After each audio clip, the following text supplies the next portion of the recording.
Hello! Hi అండి. నమస్తే అందరికీ. Welcome back to Shannu vlogs and tips. అందరూ బాగున్నారా అండి?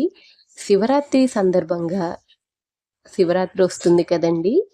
అసలు అర్ధనారీశ్వర్లు అనే పేరు అసలు ఎలా వచ్చింది?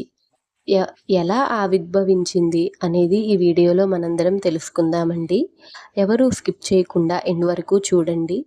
పార్వతీ పరమేశ్వర్లు ఒకటిగా ఉండడాన్ని అర్ధనారీస్వము అని హిందూ పురాణాలలో అయితే చెప్పబడి ఉంది. తల నుండి కాలి బొటని వేల వరకు సమానముగా అంటే నిలువుగా సరిసగముగా ఉన్న మగ ఆడ రూపాలు ఒకటిగా ఉండటము అని అర్థం. సగమైన నారి శ్రీ ఈశ్వర, సగమైన పురుషుడు రూపము కలిగి ఉన్న రూపము అవుతుంది. తల ఆలోచన, పదము ఆచరణకి సంకేతాలైతే పార్వతీ పరమేశ్వర్లు తల నుండి కాలి వరకు సమానంగా నిలువుగా ఉంటారంటే ఇద్దరి ఆలోచనలు ఆచరణలు ఒక్కటే అన్నమాట. లోకములో భార్యాభర్తలు అన్యోన్యంగా తప్పైనా ఒప్పైనా ఆచరణలోనూ ఆలోచనలోనూ కర్మలలోనూ కార్యాలలోనూ నిర్ణయాలలోనూ నిర్మాణాలోనూ ఒకటిగా చెరిసగంగా ఉండాలని హిందూ పురాణాలు అర్ధనారీశ్వర్ని చూపటం జరిగింది.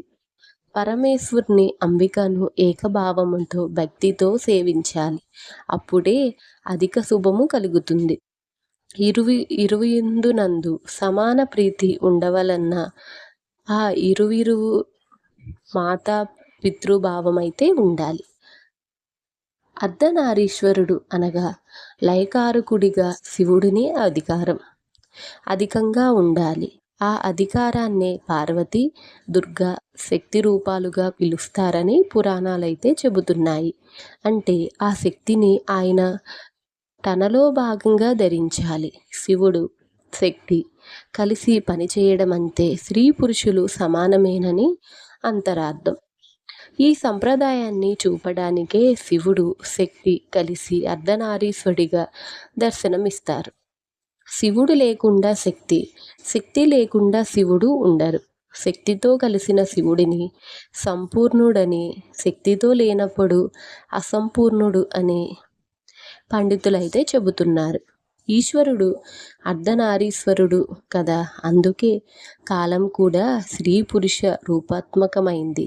చైత్రం మొదలు భాద్రపదం వరకు అర్ధభాగం పురుష రూపాత్మకం. ఆశ్వీజం నుంచి ఫాల్గుణం చివరి వరకు గల కాలం స్త్రీ రూపత్వం. అర్ధనారీశ్వరుడు అవతరించినది మాఘ బహుళ చతుర్దశి రోజైన మహాశివరాత్రి నాడు. ఆది దంపతులు జగత్తరులు జగత్తం పితరౌ వందే పార్వతీ పరమేశ్వరౌ అని సూక్తిస్తున్నారు. జగతంతటికి తల్లిదండ్రుల్లాంటి వారు ఆ పార్వతీ పరమేశ్వర్లు. ఈ ఆది దంపతులు ఇద్దరు దేహాన్ని పంచుకొని అర్ధనారీశ్వర అవతారంతో కనిపించడం కూడా అందరికీ తెలిసిందే. ఇంతకీ ఆ శివుడు అర్ధనారీశ్వరుడు అసలు ఎప్పుడయ్యాడు? ఆ అమ్మకు తన దేహంలో సగభాగాన్ని ఎలా కల్పించాడు? అసలు దాని వెనుక ఉన్న ప్రధాన కారణాలేమిటి అనే విషయాలు ఇప్పుడు మనం తెలుసుకుందాం. ఇది శివపురాణంలోని శతరుద్ర సంహితలో కనిపిస్తుంది. నందీశ్వరుడు బ్రహ్మమానస పుత్రుడైన సనత్కుమారుడికి ఈ కథనైతే వివరించాడు ఇలా. పూర్వం బ్రహ్మదేవుడు ప్రజలను వృద్ధి చేయటం కోసం తనదైన పద్ధతిలో సృష్టినైతే చేయసాగాడు. అలా తానొక్కడే ప్రాణులను రూపొందిస్తూ జీవం పోస్తూ ఎంతకాలంగా తన పని తాను చేసుకుపోతున్నా అనుకున్న ఫలితమైతే ప్రజావృద్ధి జరగలేదు. ఇందుకు ఎంతగానో చింతించాడు బ్రహ్మదేవుడు. పరమేశ్వరుని గురించి తీవ్రంగా తపస్సు చేశాడు. బ్రహ్మ చేసిన కఠిన తపస్సుకు మెచ్చిన శివుడు ప్రత్యక్షమయ్యాడు. సగం పురుషుడు సగం స్త్రీ రూపం గల దేహంతో ఆ శివ స్వరూపం వెలుగొందసాగింది. పరమశక్తితో కూడి ఉన్న ఆ శంకరుడిని చూసి బ్రహ్మదేవుడు సాష్టాంగ ప్రణామం చేసి అనేక విధాలుగా సూక్తించాడు. అప్పుడు శివుడు బ్రహ్మదేవుడితో బ్రహ్మ సృష్టికి సహకరించటానికి అర్ధనారీశ్వర రూపాన్ని తాను ధరించినట్లు ఇలా చెప్పాడు. అలా పలుకుతున్న శివుడి పార్శ్వభాగం నుంచి ఉమాదేవి బయటకు వచ్చింది. బ్రహ్మదేవుడు ఆ జగన్మాతను సూక్తించి సృష్టి వృద్ధి చెందటం కోసం సర్వసామర్థమైన ఒక రూపాన్ని ధరించమని, తన కుమారుడైన దక్షుడికి కుమార్తెగా జన్మించమని బ్రహ్మదేవుడు ఉమాదేవిని ప్రార్థించాడు. ఆమె బ్రహ్మను అనుగ్రహించింది. ఆ వెంటనే భవానీదేవి కనుబొమ్మల మధ్య నుంచి ఆమెతో సమానమైన కాంతులు గల ఒక దివ్యశక్తి అక్కడ అవతరించింది. అప్పుడు ఆ శక్తిని చూసి పరమేశ్వరుడు బ్రహ్మ తపస్సు చూసి మెప్పించాడు. కనుక ఆయన కోరికలను నెరవేర్చమని కోరాడు పరమేశ్వరుణ్ణి. ఆజ్ఞను ఆమె శిరసా వహించింది. బ్రహ్మదేవుడు కోరినట్లుగానే అనంతరం ఆమె దక్షుడికి కుమార్తెగా జన్మించింది. ఆనాటి నుంచి ఆ లోకంలో నారీ విభాగం కల్పితమైంది. అసలు సృష్టి ఆవిర్భావం అసలు ఎలా జరిగింది? స్త్రీ పురుష సమానంగా రూపమైన సృష్టి ఆనాటి నుంచి ప్రవర్తిల్లింది.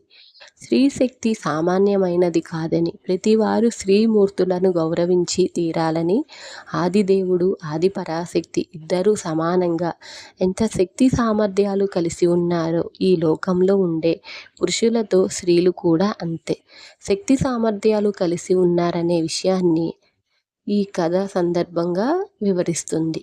అంతేకాక స్థితి లయ కారకులలో సృష్టికర్త అయిన బ్రహ్మదేవుడు తొలుత తాను ఒంటరిగా సృష్టిని ప్రారంభించిన దానివల్ల ఎక్కువ ఫలితం కలగలేకపోయిందని, పరమేశ్వరుని అనుగ్రహంతో స్త్రీతత్వం అవతరించిన తర్వాతే సృష్టి విశేషంగా పరివ్రాప్తమైందని కథ అయితే మనకి బోధిస్తుంది. స్త్రీ శక్తి విశిష్టతను తెలియజెప్పేందుకు పరమేశ్వరుడు బ్రహ్మదేవునికి అర్ధనారీశ్వర రూపంలో అవతరించాడు. కనుక పురుషాధిక్యాన్ని ప్రదర్శించడం కానీ, స్త్రీలను స్త్రీ శక్తిని కించపరచడం కానీ ఎంత మాత్రం దైవహితం కాదని విషయాన్ని ఈ కథలో మనమైతే గమనిస్తున్నాము. లోకంలో సహజంగా వినిపించే మాట పురుషుడే అధికుడని, శంకరుడిని విషయంలో అది సరికాదు. శంకరుడు తన భార్య పార్వతిని నిరంతరం గౌరవిస్తూనే ఉంటాడు. పార్వతీతో తనకు వివాహం కాకముందు తానే స్వయంగా మారు రూపంలో ఓ బ్రహ్మచారి వేషములో ఆమె దగ్గరకు వెళ్ళి శంకరుడికి తల్లిదండ్రులెవరూ లేరు, ఎవరికీ తెలియదని, బూడిద మాత్రమే ఒంటికి పూసుకుంటానని, ఇల్లు లేని కారణముగా శ్మశానములోనే ఉంటానని, నిత్యము భిక్ష కోసము తిరుగుతూ ఉంటాడని, భిక్షపాత్ర కూడా లేని కారణముగా బర్రెని భిక్షపాత్రగా ధరిస్తాడని, ఇలా ఉన్నది ఉన్నట్లుగా తన కాబోయే భార్యకి నిజాన్ని చెప్పిన ఒకే ఒక్క ప్రియుడు శంకరుడు. లోకములో ప్రేమికులందరికీ ఒక తీరుగా మార్గదర్శకుడు కూడా. తనకంటే తన భార్య పార్వతి బాగా ఆలోచించగలదని తెలిసి తనకంటే జ్ఞానవతిగా ఆమెను గుర్తించి నిరంతరము ఆమె వద్దకు వెళ్ళి భిక్ష యాచిస్తాడు శంకరుడు. ఆయన చేతిలో పర్యవన తల మీద పై భాగానికి సంకేతం. ఆమె పెట్టే అన్నము జ్ఞానానికి సంకేతము. కాబట్టి ఆయన ఆ అన్నపూర్ణ నుంచి గ్రహించేది జ్ఞాన అన్న భిక్ష తప్ప మనలా అన్నము మాత్రము కానే కాదు. అందుకే అన్నపూర్ణే సదాపూర్ణే శంకర ప్రాణవల్లభే జ్ఞాన వైరాగ్య సిద్ధ్యర్థం భిక్షాం దేహి చ పార్వతి అంటుంది ఈ శ్లోకము. ఈ వీడియో మీకు చాలా నచ్చినట్లయితే ఒక లైక్ చేయండి. మన ఛానల్ని ఎంతో సపోర్ట్ చేసిన వారు అవుతారు. Thank you for watching. నమస్తే.